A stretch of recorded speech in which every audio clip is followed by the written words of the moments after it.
changing your life one story at a time. This is the Chicken Soup for the Soul podcast with Editor-in-Chief Amy Newmark. Hey, it's Amy Newmark with your daily dose of Chicken Soup for the Soul inspiration to make you simply happy. It's Thoughtful Thursday, and there are only 9 days left till Hanukkah and Christmas Eve. So if you're starting to panic, or if you always take care of gifts for everyone else and you leave your spouse or partner's gift till last, I have a couple of ideas for you. The first story I want to talk about is from Chicken Soup for the Soul Merry Christmas, and it's called Love Notes on My Tree. The writer, Joan Clayton, tells us that when she and her husband were first married, he had just gotten out of the Army and he had just enrolled in college on the GI Bill, so they didn't have very much money to give each other gifts. But they did go out and look for a Christmas tree, and the tree salesman could see that Joan's husband was a veteran and that they couldn't really afford a tree, so he gave them a tree for just $1, and it was one of those trees that everyone else had rejected that I love so much. And Joan and her husband Emmett put up the tree and then realized they had no ornaments at all. So the next morning, Emmett wrote Joan a love note, folded it up, and hung it on the tree. So then Joan did the same, and then Emmett wrote another one, and so did Joan. And by Christmas Eve, their tree was covered in notes that they had written to each other. And that's what they opened on Christmas morning, all those notes of love and appreciation for each other. When the holiday was over, Joan put all of those notes in a box to be hung on the tree the next year. And then they added to them that next Christmas and the one after that, and it became a tradition. When their kids were born, they put notes on the tree for them. And when the kids got old enough, they wrote notes to their parents and hung them on the tree. This family tradition continued with the grandchildren. Everyone wrote notes to each other, and the whole family sat around on Christmas reading the notes. And the grandchildren loved hearing their grandparents' notes from when they were brand new newlyweds.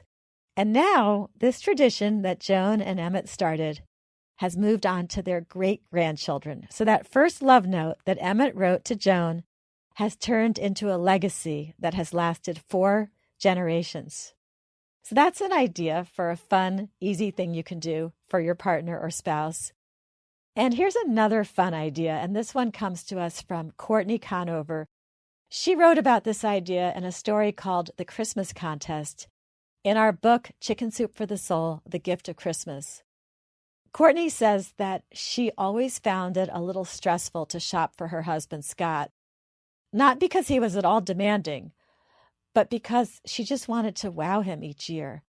And she says he would have been fine with just getting a Christmas card or nothing, but because he was always so good at picking out gifts for her, she felt she had to do a good job too.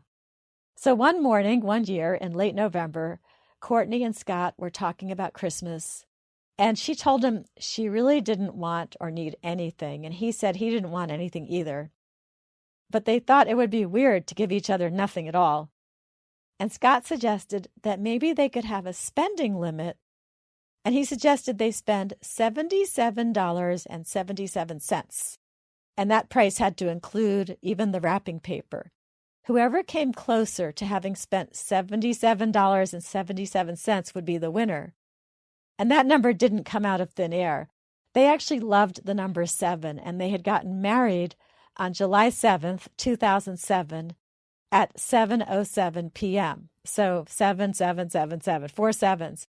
And this was exactly the kind of challenge that Scott loved because Courtney's husband, Scott Conover, is a former offensive lineman for the Detroit Lions.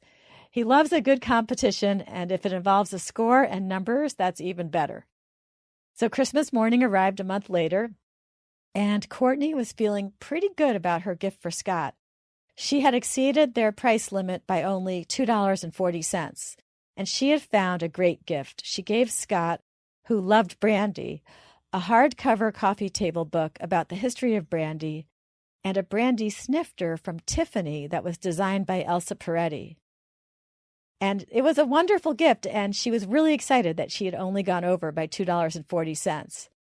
Then Scott's turn came, and he gave Courtney 2 packages, a small one and a big one.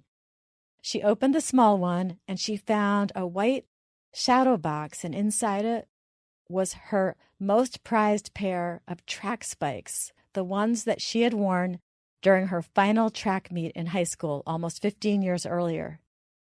She got all choked up. This was an amazing, thoughtful gift. But she still had that other package to open, the larger one. And when she opened that one, the crying really started because Scott had gone through boxes and boxes and boxes of stuff in their basement. And he had found her photos from high school, photos of her long jumping during a track meet. And he had taken 4 photos and he had made them into a poster. Now, not only was Scott's gift amazing, but he had come in at $76.25. He was $1.52 below their limit, and Courtney was $2.40 over their limit, so Scott won the competition. Courtney conceded defeat, but then she pointed out to Scott that he might have won the challenge based on the numbers, but she had received the better gift.